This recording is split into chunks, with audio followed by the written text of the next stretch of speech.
Well, let's begin with microphone. Microphone. Yeah, but I only touch it when it's necessary. Okay. Well, can you like put it on the table where it's pointed at you? Look at that guy. He's the least favorite of all the new kids. Do you want a condom for Is that that the thing? tough guy? No, he's the one none of the other girls like. Got the big face. That's the one all the boys like.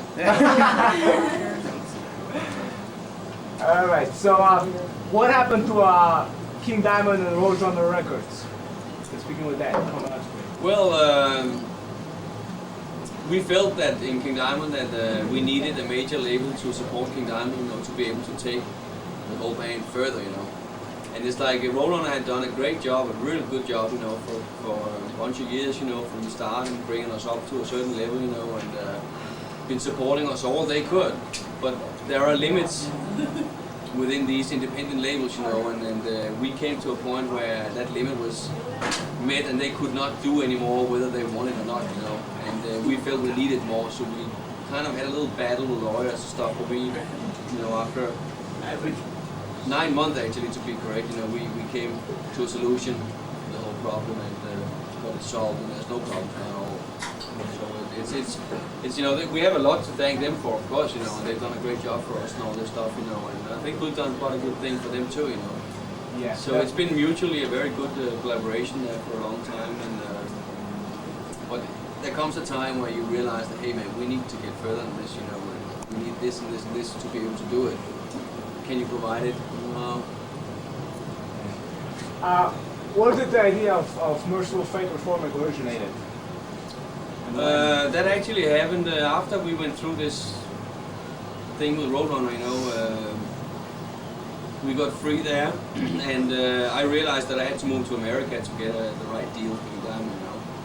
And shortly before I moved, that was in March '92, I heard a tape that Michael Denner and Hank Sherman had recorded with their band at that time, and it was an instrumental tape. The vocalist, they had a very good vocalist, but he was very pop-oriented, so, and Hank was writing heavier than ever before, you know, so it was like he could not get his ideas to come to life the right way. So they decided to go in and do this instrumental tape, and I heard that 2 or 3 days before I moved to America, and it hit me right now, you know, it was so Mercyful Fate like I'd never heard them play like that before, you know. So that made me think, of course, you know, wow, what is this, you know, this would be a terrible waste, you know, because we've been talking about it sometimes during the time, you know, not seriously, but just, you know, at a bar or something like, you know, well, the old days, and wouldn't it be cool, and all this, yeah, sure, you know, I was busy, and they were busy, and all this stuff, you know. Okay, I noticed you had a fallout with Hank Sherman in the old days. What was it like to recapture the original feeling, and then how was it like to incorporate into the new Mercyful Fate '93? It was extremely easy, surprisingly, you know. It was like I had some kind of feelings where, you know, I heard what he was playing and all this stuff and all this, you know, but we had some things. There was most of the music we disagreed upon in the old days, and that's why we split up, you know. And that's one of the things I think that a lot of people like about Mercyful Fate or King Diamond, that it's honest, you know. It's straight from the heart. It's what we believe in. We're not being told by anybody, no, you should maybe do this and that and have so and so many songs like this and that. No. We do what we feel, and we've always done that. And that at that point, you know, Hank started to have interest in different kinds of music, and I could not see that being incorporated into Mercyful Fate. No way. It was too far away, you know. So we both stayed true to our hearts, actually, you know. I did what I felt like, and he did what he felt like for a while, you know. But we found out that that was not really him anyway. And now he knows exactly where he belongs, you know. And that was what I heard on that tape, you know. How would you compare the new Mercyful Fate record to the old Mercyful Fate records? Like, I mean, there's definitely a 10-year difference. What's about? I think this album, the new one, In the Shadows, really captures the chemistry that Mercyful Fate had, you know, between the Mercyful Fate members, and that's another thing that was so easy when we started all over again. That when Hank came to Dallas, you know, we've been sending tapes forth and back to, like, you know, I was looking at his ideas and trying to figure out what would be good for this and that and all this stuff. But when it came to really start arranging the songs, and that's where you start, you know, you touching other people's songs all of a sudden, and it was like, it felt like we'd recorded Don't Break the Oath 2 days earlier. That's how it worked even better, because he was we all pre-agreed to write a certain amount of music for this album. We said, let's do the same as we did on Don't Break the Oath approximately, you know. So we got away from that egoistic problems that we did have sometimes in the old days of who wanted, some people wanted their songs to be on the album, you know. So we didn't really have any of that stuff. So it was very, very easy to get back in and play again, you know. And the new album, I think, really shows that we created that same old chemistry. It came by itself. We didn't even have to try, you know. It was natural that came in there. And I think the album also will grow, even though I heard a lot of good response from it, you know. Actually, a lot more than I had expected, you know. But I know that it's an album that will even grow the more you hear it, and so did the old ones. It took a little time to get used to what was going on there, and finally, you know, you got it in, and it was like, oh yeah, this is what the album is actually about. You know? Okay. Do you see Mercyful Fate now as a format, as a long-running project, or something that's like a one-album tour type of deal? Oh, it's not a one album tour deal. No. It's dead serious, 100%. We're gonna tour this new album for as long as it takes till we finish touring it. By that time, King Diamond should have a major deal. Hopefully, our lawyer will start shopping on that when Mercyful Fate goes on tour, so that we will be able to go in and record the King Diamond album that is already written and arranged, ready to be recorded as soon as Mercyful Fate has finished touring this new album. So then it'll be King Diamond's turn for a little while. But I already started writing material for the next Mercyful Fate album. I have one song complete finished, and another song is in the process, you know. So there's definitely going to be more Mercyful Fate, yeah. So definitely we expect more Mercyful Fate in time to come. Absolutely, yeah. Okay. 100%. What made you guys record in Dallas, Texas, which is a very unusual place, you know, as compared to Denmark and the entire European vibe which Mercyful Fate acquired in the previous releases, which were very strong trademark of the band. Yeah, I know, it's a thing, but it's so ingrown, you know. I don't change my musical style because I'm in America or Poland or wherever I am, you know. It's not going to change how I feel inside about music. So we had no problems there, you know. And recording in Dallas, yeah, I live there now, and it was convenient because most of the albums we've been testing on my stereo at home, you know. I have some big Infinity speakers, special stuff, you know, that I like to be able to go from the studio 20 minutes back, check up what does it really sound like, you know, because those studio monitors, they are so different from studio to studio, and you cannot count on them, you know. I've learned that definitely.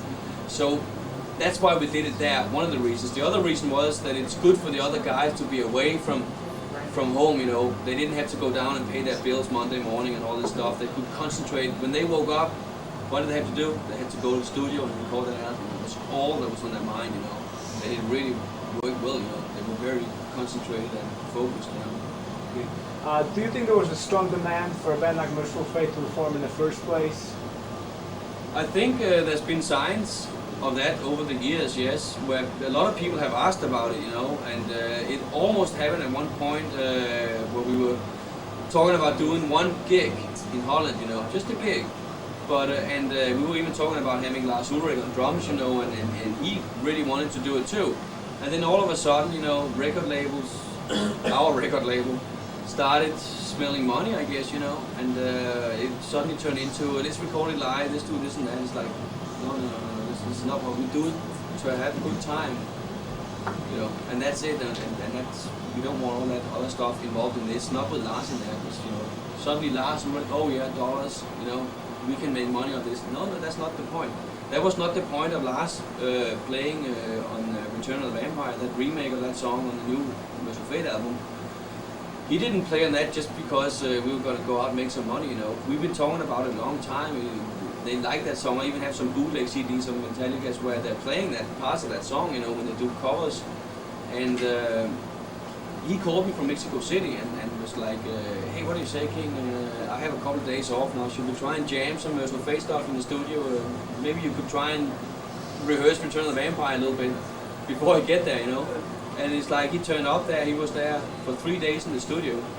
And the first day we were just jamming all kinds of old Mercyful Fate, you know, all old stuff. And it was only the second day we did that song, actually. In the morning we arranged it, all of us, threw away what we didn't like and added new stuff and recorded in the afternoon. That's probably the quickest track Lars has ever recorded.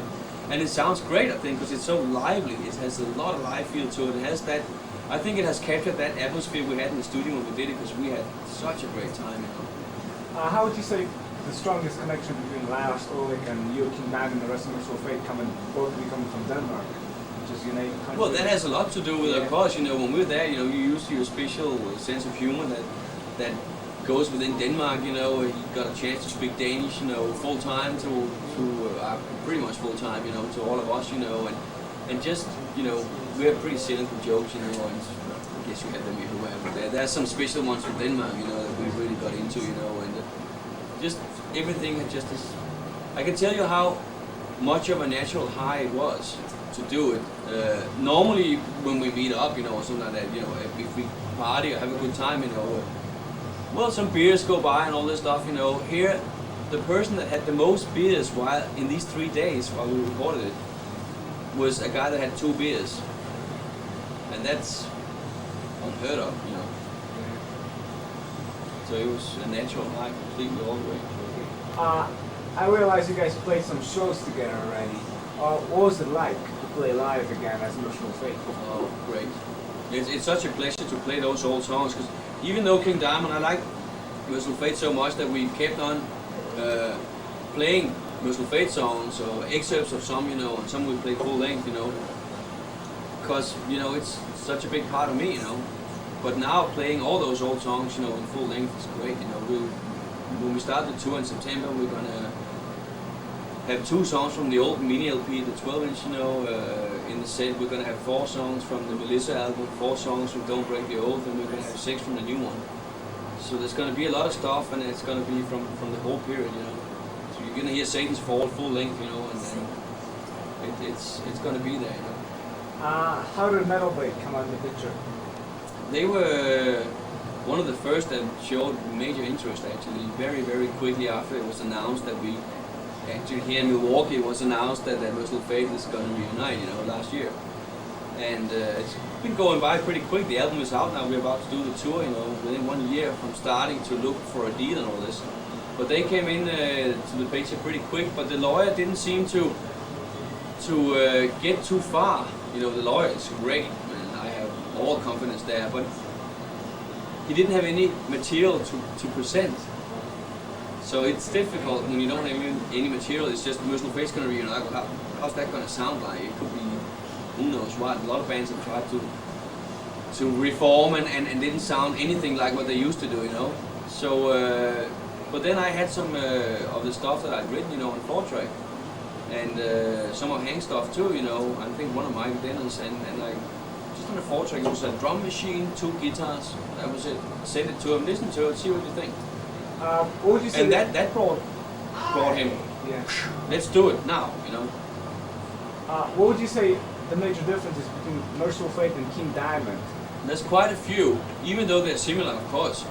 But there are quite some, you know, musically. Of course, there's a difference, since I only write 40% of the music for Mercyful Fate, and I write like 70 or 75% for King Diamond. So there are different songwriters involved in Mercyful Fate, writing 60% of that music. Of course, that makes a difference. Then another big difference happens when you start arranging the songs, because that's where they come with inputs, what they like, or maybe this chorus should not be there so many times, or whatever, you know, or your solo should be double length, or whatever, you know. And there, they come with their input, Hank Sherman and Michael Denner, you know, where Andy LaRock has a completely different attitude of what he likes to hear, you know. And that, of course, makes it different as well, you know. And live, it's going to be different too. You know, the makeup is different, the show, you're not going to see characters on stage from Mercyful Fate. You're definitely going to get stuff for the eyes, sure. But it's going to be completely different from King Diamond to watch. You're not going to have these grandma and all these people running around on stage, you know. I also noticed with Mercyful Fate, you revert to the back image, like that old makeup is back. Yeah, we're really trying to this is Mercyful Fate, and it should be Mercyful Fate all the way. And that's also another thing when you come to the music, you know, okay, King Diamond has a lot of heavy stuff, and King Diamond is a guitar in the band, definitely. But I'd say Mercyful Fate is even more guitar-oriented, you know. You might find 60% of King Diamond stuff that could actually measure up to the heaviness of Mercyful Fate, you know. But then there's a lot of stuff that I use any instrument I like. Whatever fits a certain mood I want to underline, I'll use that instrument, you know. Whereas Mercyful Fate, that's guitars, and very little keyboards, for instance, you know. I noticed a lot of King Diamond members been getting into individual projects, like Andy LaRockstar on that's latest record, and then Snowy Show's involved in Hosen band No, he was in How this project. You know, how's that working out? well, no problems at all from my side. You know, it's been perfect. It's like everybody can do whatever they want, as long as they're there when we need them. You know, either Mercyful Fate or King Diamond. You know, and I've kept Andy LaRock informed all the way, even when I started thinking about talking to Hank about doing this reunion. And Andy is one of the most professional-minded guys you can find in the business. He's just the coolest, absolutely, you know. And it's like, of course, man, go for it, you know, give it a shot. You know, we already had written the next album there, so we're just waiting to get the right deal. And he said, I'll keep busy, you know, and he did that with Def. I think it's great. And then right now he's writing for a possible solo album. He has 8 songs that he's finished, and he wants to have 10 finished before he starts trying to shop for a solo album where he can get some of the stuff out that he might not be able to get out with King Diamond, you know. And I think that's great. You know, use the time for something constructive. Keeping with the King Diamond topic, how would you say the next album is going to be different from Conspiracy in the Eye? Which were very tremendous albums. From what I've heard from people who heard those 4-track demos, there's a couple of them who had vocals too, you know, they have said to me that they felt that it sounded very much like Abigail, but with a twist of Conspiracy in there.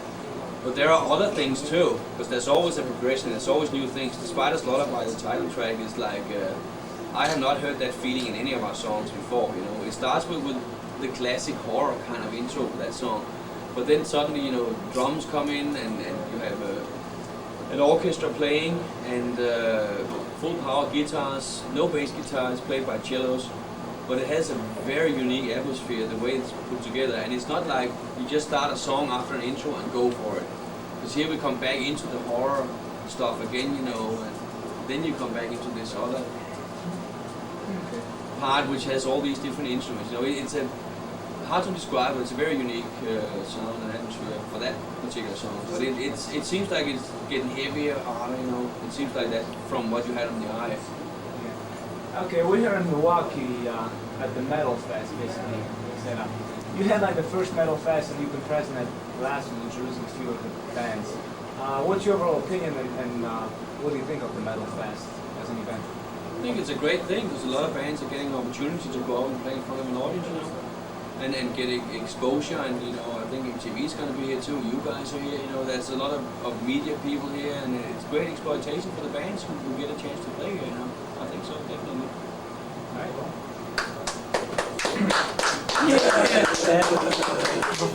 Before you leave, we if we could get a liner Yeah.